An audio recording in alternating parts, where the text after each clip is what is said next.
True life in God के दैनिक podcast में आपका स्वागत है, जहां हम अपने समय में ईश्वर की आवाज सुनते हैं।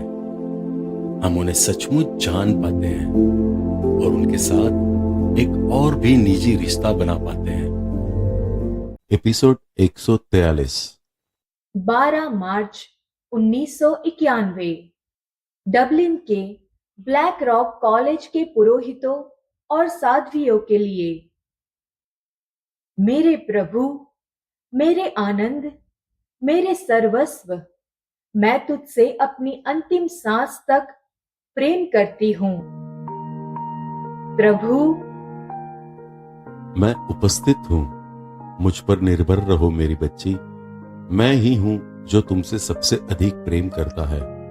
अरे वसुला, मेरी बच्ची, मुझे अपने बच्चों तक मेरा संदेश पहुंचाने के लिए फिर से अपने हाथ का उपयोग करने की अनुमति दो। एक संदेश जो मैंने ब्लैक रॉक कॉलेज के पुरोहितों और साध्वियों के लिए अपने पवित्र हृदय में रखा था। ऐसा लग रहा था जैसे यीशु काफी समय से इस घड़ी का इंतजार कर रहे थे। तुम्हें शांति मिले, मैं तुम्हारे दरवाजे पर आया हूँ। यह मैं हूँ, पवित्र हृदय, जो तुमसे बात करता है। मैं तुम्हें अपना हृदय अर्पित करने आया हूँ। आज मैं तुम्हें अपने मार्गों की याद दिलाने के लिए इस विशेष तरीके से तुम्हारे पास आ रहा हूँ। मैं तुम्हारे पास आ रहा हूँ क्योंकि तुम गरीब हो, और यद्यपि तुम्हारे पास बहुत कुछ नहीं है, फिर भी तुम्हारे पास अपनी दृष्टि है, क्योंकि स्वर्ग में तुम्हारे पिता की कृपा तुम पर है। तब यीशु उनसे अपनी कलीसिया के बारे में बात करते हैं। लेकिन मेरी आत्मा दुखी है, यह तुम्हारी समझ से परे है, क्योंकि तुम ऊपर से मेरे पवित्र मंदिर के हृदय में मतभेदों को देख रही है, जिन्हें तुमने पहले कभी नहीं देखे हैं। मेरे शरीर से खून बह रहा है और मेरा हृदय एक बड़ा घाव है। चरवाहे की पूरी छड़ी जो मैंने तुम्हें दी थी, वह अब टुकड़ों में बिखरी हुई है। लेकिन मेरा इरादा है कि मैं चरवाहे की छड़ी जिसे मैंने अपने पीछे छोड़ दी थी, उसको जोड़ने के लिए जल्द ही तुमसे मिलूं। इसलिए प्रियजनों, तुम लोग जिन्होंने यह अनुग्रह प्राप्त किया है, उनके लिए प्रार्थना करो, जो अभी भी अपने दाहिने और बाएं हाथ को नहीं पहचानते हैं। पहले से ही कहीं अधिक प्रार्थना करो कि वे भी शुद्धिकरण के दिन से पहले इस अनुग्रह को प्राप्त कर सकें। मैं तुम्हें बता रहा हूं कि जल्द ही, बहुत जल्द ही प्रेम तुम्हारे साथ प्रेम के रूप में होगा। प्रार्थना करो कि सभी तैयार और परिवर्तित हो जाए, ताकि कोई भी अनंत काल के लिए अंधेरे और मृत्यु की छाया में न खींचा जाए। मेरी दया को ध्यान में रखते हुए मैं तुम्हारी पीढ़ी को चेतावनी देने आया हूं, और प्रेम के कारण मैं अपनी अनुग्रहपूर्ण पवित्र आत्मा की शक्ति से तुम्हें वापस तुम्हारे होश में लाने आया हूं। प्रेम प्रेम के प्रतिफल की खोज में है, यही मेरा विषय है। 18 मार्च 1991 हमारी पवित्र माता का संदेश। मेरी वसुला, यह मेरा संदेश है। मेरी शांति पाओ, मेरे हृदय के बच्चों। ईश्वर तुम्हारे बीच में है और उसका राज्य तुम्हारे निकट है। यदि तुम्हारे पास आंखें हैं तो तुम उसे देख पाओगे। प्यारे बच्चों, इन उपवास के दिनों में ईश्वर की वाणी सुनो। स्वयं को क्षीण करके ईश्वर की वाणी सुनो, ताकि ईश्वर तुम में वृद्धि कर सके। स्वयं को मिटा दो, ताकि उनकी आत्मा तुम में दिखाई दे। स्वयं के लिए मर जाओ, ताकि ईश्वर तुम में निवास कर सके। कुछ भी ना रहो, ताकि ईश्वर सब कुछ बन सके। इस प्रकार उसे अपने ऊपर पूर्ण अधिकार लेने और तुम्हें अपनी संपत्ति बनाने दो। इसलिए मैं तुमसे कह रही हूं, मेरे हृदय के बच्चों, जब तक तुम कुछ बनने के लिए संघर्ष करते हो, पवित्रता का आत्मा तुम्हारे भीतर निवास करना चाहता है। तुम्हारी प्रतिद्वंदिता द्वारा दम तोड़ देता है। अपनी आत्मा को ईश्वर का प्रतिद्वंदी बनने ना दो। क्षीण हो जाओ ताकि वे वृद्धि करे। उसके आत्मा को तुम्हें इस प्रकार पवित्रता के मार्ग पर ढालने दो। अपने मन में यह बात रखो कि विनम्रता, आज्ञाकारिता और आत्मविस्मृति ईश्वर को प्रसन्न करने वाले प्रमुख गुण हैं, और इस गुणों से तुम आत्मा में गरीब और इस प्रकार निर्दोष बनते हो।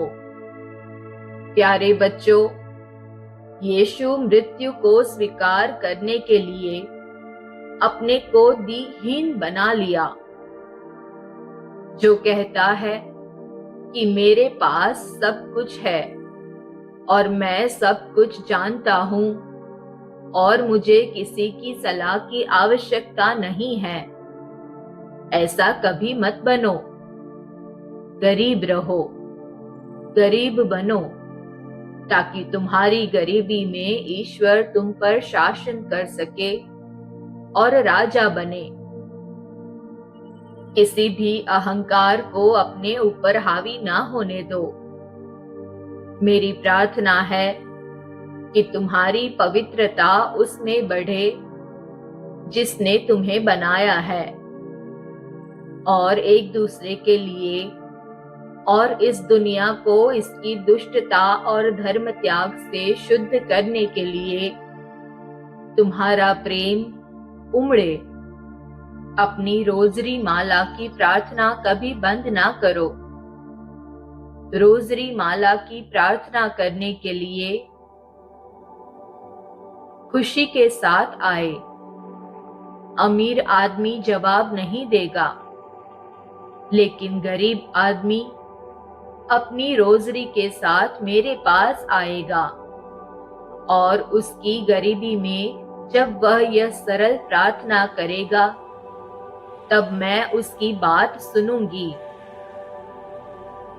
क्योंकि जो कुछ भी गरीब और सरल है, वह शैतान के लिए घातक है, जो स्वयं व्यर्थ है।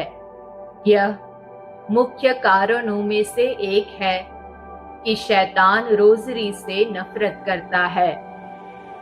शैतान शक्तिशाली है, और आज वह तुम सभी को गेहूं की तरह छान रहा है, क्योंकि यह उसका समय है। यह अंधकार का शासन है।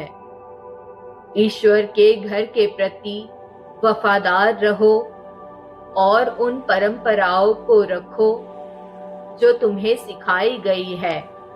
और मेरे प्यारे और धन्य मेरे बेटे के सर्वोच्च प्रतिनिधि की बात सुनो। प्रत्येक पुरोहित को मेरे बेटे के कार्य करने और उसका प्रतिनिधित्व करने के लिए ईश्वर द्वारा अनुग्रह दिया गया है, और इसलिए मैं उन लोगों के लिए प्रार्थना करती हूँ जो अभी तक कलीसिया के सर्वोच्च अधिकारी के सम्मुख विनम्रता पूर्वक प्रस्तुत नहीं हुए हैं। यीशु वफादार और सच्चे विश्वस्त है। उसकी विनम्रता, उसकी दीनता, उसकी आज्ञाकारिता, उसकी विनय का अनुकरण करके परिपूर्ण बनो, ताकि तुम भी पीड़ा और वैराग्य के महान उपहार प्राप्त कर सको, जो सभी तुम्हें अपने निवास स्थान अर्थात पवित्रता और उसके पवित्र हृदय तक ले जाएगा। मेरे पुरोहितों, उस खेत के समान बनो जिसे बार बार बारिश से अच्छी तरह से सींचा गया हो, ताकि यीशु के मेमने उसके हरे भरे चरागाहों की ओर आकर्षित हो और उन्हें कुछ खाने को मिले। कोई भी मेमना चरने के लिए कांटों और झाड़ियों की ओर आकर्षित नहीं होता। मुझे अपने मंदिरों का पुनर्निर्माण करने और उन्हें परमेश्वर को प्रसन्न करने की अनुमति दो। वे कान खुश हो जो मेरी बातें सुनते और समझते हैं, क्योंकि मैं तुमसे कहती हूँ कि हर किसी का नाम बलि के मेमने की जीवन की पुस्तक में नहीं लिखा गया है। इसलिए उन लोगों के लिए प्रार्थना करो जो ना तो समझते हैं और ना ही अपने हृदय को खोलने को तैयार है, कि उन्हें भी परमेश्वर की कृपा मिले, ताकि वे अपने कानों से सुने, अपने हृदय से समझे और इस प्रकार परिवर्तित हो और परमेश्वर की महिमा देखे। मेरे प्यारे बच्चों, मैं तुम में से हर एक को आशीर्वाद देती हूँ। मैं तुमसे प्यार करती हूँ। 20 मार्च 1991। मैं ईश्वर तुम्हारा पिता हूँ। आओ बेटी, तुम मेरे साथ अपना काम पूरा करोगी। मैं तुम्हें हर दिन मजबूत करूंगा, क्योंकि यह मेरे उस काम के लिए जरूरी होगा जो काम पूरे संसार में किया जाएगा। मेरी बच्ची, मैंने तुम्हारा दीपक जलाया है ताकि तुम देख सको। मैंने तुम्हें अपने भवन से शिक्षा देने के लिए चुना है। मेरे मुख से तुमने मेरा वचन ग्रहण किया है। मेरी शिक्षाओं को अपनी आंखों की पुतली की तरह रखो। हाँ मेरे प्रभु और मेरे परमेश्वर। अब भी तुम्हारी शून्यता में मैं जो सब कुछ हूं फैल जाऊंगा, और हर जगह फैलने वाली धुंध की तरह मैं अजनबी से लेकर अपने सबसे अच्छे दोस्त तक अपनी सारी सृष्टि को अपने में समेट लूंगा। मैंने तुम्हें एक उद्देश्य के लिए बनाया है। मैंने तुम्हें प्रेम से बनाया है ताकि तुम मुझसे प्रेम करो। जब शरीर और मांस नष्ट होकर जीर्ण शीर्ण हो जाएंगे, तो जो मुझे प्रसन्न करता था वह हमेशा हमेशा के लिए मेरी आत्मा में समा जाएगा। लेकिन अफसोस उस पर है जो मुझसे नहीं डरता। अफसोस उस पर है जिसने दुष्टता को मूर्खता और मूर्खता को पागलपन नहीं समझा। अफसोस उस हृदय पर है जिसने यह विश्वास किया कि वह मेरे बिना अपने प्रयासों से और अपनी ताकत से चरम पर पहुंच सकता है। अफसोस उस पर है जिसने मेरी आज्ञा का पालन नहीं किया है। अफसोस उस पर है जिसका हृदय द्वेष से भरा है। अफसोस उस गिदड़ पर है जिसने रात में षड्यंत्र रचा। अफसोस उस पर है जिसने अपने भाई का न्याय किया और उसे आतंक में रहने दिया। अफसोस उन होठों पर है जिन्होंने झूठी गवाही दी। अफसोस उन पर है जो अजन्मे शिशुओं का निर्दोष खून बहाते हैं। तुम्हारा मुआवजा नरक होगा। अफसोस उन अशुद्धों पर है जो पाप की स्थिति में मेरे पुत्र का मांस और रक्त ग्रहण करते हैं। तुम मेरे लिए कितने घृणित हो। अफसोस उन लोगों के लिए जो पाप स्वीकार और पाप क्षमा प्राप्त करने से इनकार करके मुझे अपमानित करते हैं और मेरे बेटे को प्राप्त करने आते हैं। दोषी, पश्चाताप करो, अपने पापों के लिए प्रायश्चित करो। जब तुम्हारे अंदर एक सांप कुंडली मारे बैठा है, तो मेरे लिए तुम्हारी भेंट का क्या फायदा है। यदि तुम मुझसे पूछते हो हमें अनंत जीवन पाने के लिए क्या करना चाहिए, मैं तुम्हें बताता हूं, पश्चाताप करो, मेरी आज्ञा का पालन करो, उचित फल उत्पन्न करो, और मैं अपने स्वर्गदूतों की उपस्थिति में तुम्हें वह कमरा प्रदान करूंगा जो मैंने तुम्हारे लिए आरक्षित किया है। इन सब बातों से सावधान रहो और सतर्क रहो। तुम्हारे निर्जन प्रदेश में तुम्हें बचाने के लिए मुझे अपनी आत्मा को जब चाहूं और जिस पर चाहूं प्रकट करने दो। हे परमेश्वर, सर्व प्रेमी पिता, हमें धीरे से और दया से परंतु शीघ्रता से सुधार दे। मुझसे प्रेम करो, मेरी आराधना करो और मुझे सबसे पहले और सबसे ऊपर मुझे स्थान दो। तुझे कोई और अपमान न देकर तुझसे प्रेम करना सिखा दे हमें। हे अब्बा, मैं तेरे बिना बहुत निराश हूं। हे मेरी बच्ची, मेरी आंखें निरंतर तुम पर लगी रहती है और मेरा पवित्र आत्मा तुम पर पहले से कहीं अधिक आक्रमण करेगा ताकि तुम में से कुछ भी ना छूटे। मैं ही सब कुछ हूं और मैं तुम्हें अपने प्रकाश से भर दूंगा। हे सृष्टि, मैं वफादार और कोमल हूं। हे सृष्टि, मुझे स्वतंत्र छोड़ दो और अत्यंत प्रेम पूर्ण स्नेह से मैं अपने पवित्र आत्मा से तुम्हारी आत्मा को दिव्यता से भर दूंगा। मुझे तुम्हारी सुस्ती को नष्ट करने के लिए स्वतंत्र छोड़ दो। जिसने तुम्हें इस धर्म त्याग और तुम्हारी आत्मा के विनाश की ओर अग्रसर किया, मुझे तुम्हें अपनी अग्नि से भरने दो ताकि तुम मेरे वफादार और उत्साही सेवक बन सको। मैं तुम्हें अपनी आत्मा का आनंद बनने के लिए रूपांतरित कर दूं। मैं वही हूं जो मैं हूं, तेरे साथ हूं। हे मुझे पढ़ने वालों, धन्य हो और मेरी शांति पाओ। 24 मार्च 1991। हे प्रभु, हर प्राणी तुम्हारी इच्छा पूरी करे। बेटी, मैं तुमसे सबसे ज्यादा प्रेम चाहता हूं। मैं चाहता हूं कि तुम मुझसे प्रेम करो, मुझसे प्रेम करो, मुझसे प्रेम करो, मेरी स्तुति करो और मेरी उपस्थिति का अनुभव करो। यह मैं तुमसे मांगता हूं, मेरी वसूला। हे प्रभु, हमें अपनी इच्छा अनुसार तुझसे प्रेम करना सिखा दे। हमें एक दूसरे से प्रेम करना सिखा दे। हमें तेरी सहायता की आवश्यकता है, क्योंकि जब तक तू हमें प्रेम करने की कृपा नहीं देता, हम स्वयं प्रेम नहीं कर सकते। मैं तुम्हें कृपा द्वारा सिखाऊंगा। यीशु अपने गालों के गड्ढे दिखाते हुए मुस्कुराए। मैं तुम्हें वैसे ही सिखाऊंगा जैसे मैं तुम्हें तुम्हारे पूर्वजों का ज्ञान सिखा रहा हूं। मैं तुम्हें वह सब प्रदान करूंगा, विशेषकर आध्यात्मिक भोजन, जिसकी तुम्हें सबसे ज्यादा जरूरत है। मैं तुम सब में प्रेम और पवित्रता भर दूंगा। मैं अपने वादे में देरी नहीं करूंगा।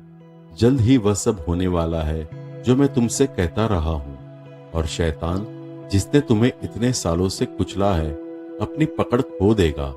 मैं हर जगह प्रेम बोऊंगा। रात में फिर कोई ठोकर तुम्हें नहीं लगेगी। आओ बेटी, हम तुम एक साथ बढ़े। हाँ मेरे प्रभु। इसलिए मुझसे प्रेम करो, मुझसे मत डरो। मुझसे प्रेम करो, मेरी उपेक्षा मत करो। मुझसे प्रेम करो, मुझे मत भूलना। हे आत्मा, मैं तुमसे बस यही मांगता हूं। 25 मार्च 1991। हे प्रभु, यह सप्ताह रोमन कैथोलिकों के लिए पवित्र ईस्टर सप्ताह है और अगला सप्ताह ऑर्थोडॉक्स ईसाइयों के लिए पवित्र ईस्टर सप्ताह है। मुझे लगता है कि अलग अलग तिथियां रखना और इस तरह अलग अलग समझना उचित नहीं है। लोग ऐसी टिप्पणियां सुनाते हैं, उनका यीशु और हमारा यीशु एक नहीं है। मैं तुम सभी से एक समान प्रेम करता हूं, लेकिन तुम में से बहुत से लोग इसे समझते नहीं हैं। तुम सभी अभागे हो, तुम सभी पापी हो, तुम सभी दुर्बल हो, लेकिन तुम सभी मेरी संतान हो। देखो वसूला, क्या मैंने कोई अंतर किया है? मैं तुम्हारे पास आया हूं और मैंने तुम्हें अपना पवित्र हृदय दिखाया है। यीशु का मतलब है कि वह एक ग्रीक ऑर्थोडॉक्स के पास आए हैं, ना कि एक कैथोलिक के पास, और मुझसे कैथोलिक शब्दावली में बात करते हैं। मैं हर दिशा में यह खोजता रहा कि किस तरह से मैं तुम्हें अपना बना सकता हूं। मैंने तुम पर आशीर्वाद बरसाया ताकि मैं तुम्हें मृत्यु से उठा सकूं और तुम्हें बुद्धिशाली बना सकूं। क्योंकि तुम में बुद्धि की कमी थी, मैंने तुम्हारा आदर किया और अपनी कोमलता में मैंने स्वयं तुम्हें एक ऐसे लोगों की गवाह बनने के लिए चुना है जो तुम्हारे अपने नहीं हैं और जिनमें से बहुत से लोग यह समझने से कोसों दूर है कि प्रज्ञा ने उनके बीच एक विदेशी को क्यों चुना है। मैं पवित्र हृदय उन्हें यह दिखाने के लिए दृढ़ हूं कि मैं तुम्हें एक विदेशी को उनके पास लाया हूं ताकि तुम मेरे पवित्र हृदय के धन को साझा कर सको और इसके सुख दुख को साझा कर सको। हाँ, मैं विदेशियों को भी अपने पवित्र हृदय के धन की शिक्षा देने आया हूं। आज मैंने उनके लिए एक नया गीत बनाया है क्योंकि मैं एक ही हूं। इसलिए मेरी शिष्या, मेरे नाम के तहत खुद को बाकी लोगों से अलग मत करो। भले ही तुम मेरे दुश्मनों से दूर राखी जाओ तो भी मैं तुम्हें असहाय नहीं छोड़ूंगा। मैं हमेशा तुम्हारी मदद के लिए आऊंगा। मेरी बच्ची, अगर वे चुनौती देते हैं, आम लोगों से लेकर पुरोहितों और रोमन कैथोलिक बिशपों तक, कुछ लोग कहते हैं कि मुझे रोमन कैथोलिक बनकर खुद को प्रामाणिक साबित करने के लिए बदल जाना चाहिए। यदि वे तुम्हें चुनौती देते हैं तो तुम उन्हें जवाब मत दो, मैं तुम्हारी जगह उन्हें जवाब दूंगा। धर्म ग्रंथ कहता है परमेश्वर के कोई पसंदीदा नहीं है, परंतु किसी भी राष्ट्रीयता का कोई भी व्यक्ति जो परमेश्वर का भय मानता है और जो सही से वही करता है, वह व्यक्ति परमेश्वर को स्वीकार्य है। प्रेरित 10.35। परंतु मनुष्य ने खुद को विभाजित कर लिया है। उन्होंने खुद को मेरी पवित्रता के अधीन रहकर भी स्वयं को अलग अलग कर दिया है। लेकिन रुको और तुम देखोगे, मेरा पवित्र आत्मा बहुतों के आश्चर्य के लिए मूर्ति पूजकों पर भी उड़ेली जाएगी। मैं तुम्हें सच सच बताता हूं, ये बातें इस पीढ़ी के गुजरने से पहले घटित होगी। इसलिए साहस रखो मेरी बच्ची, डरो मत। मैं अंत में तुम सभी को एकजुट करूंगा और सांप को अब तुम्हारे भोजन में अपना जहर फेंकने की अनुमति नहीं होगी। हे पीढ़ी, तुम्हारा भोजन पूरा और शुद्ध होगा, दुख और विलाप समाप्त हो जाएगा। मैं तुमसे प्यार करता हूं और मेरे मसीही लोग इस एकता में एक होकर मेरे पवित्र नाम को धारण करेंगे। मैं हमेशा तुम्हारी मदद के लिए आऊंगा मेरी बच्ची।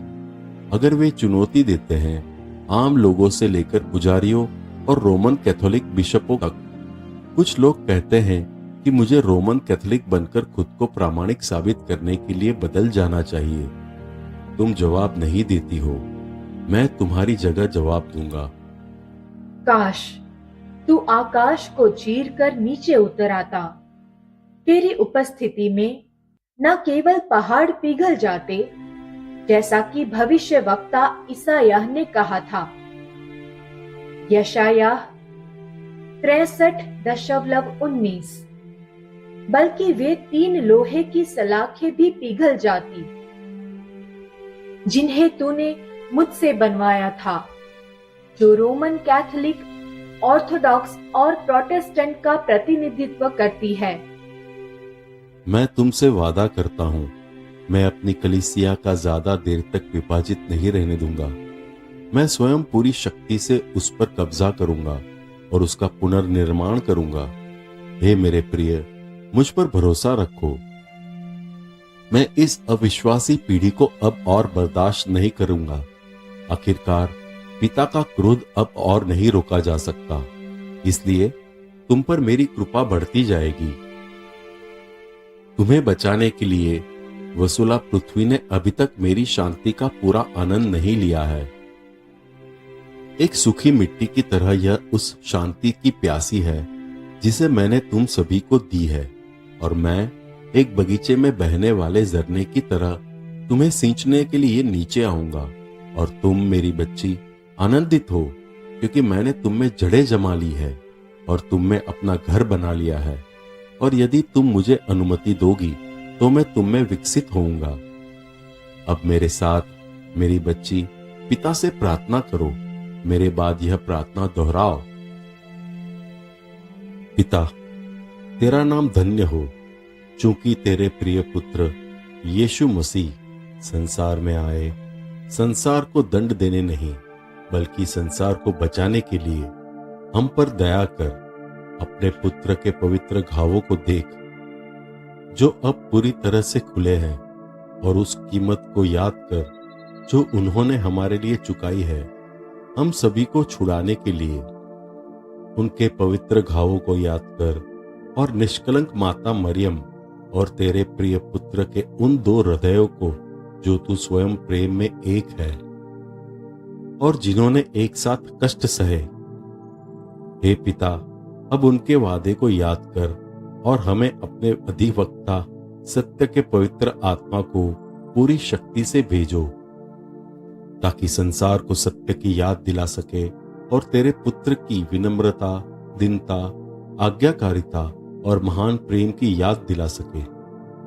हे पिता, वह समय आ गया है जब विभाजन का शासन शांति और एकता के लिए पुकारेगा। वह समय आ गया है कि तुम्हारे पुत्र का घायल शरीर धार्मिकता के लिए पुकारेगा, जिसे संसार अभी तक नहीं जान पाया है।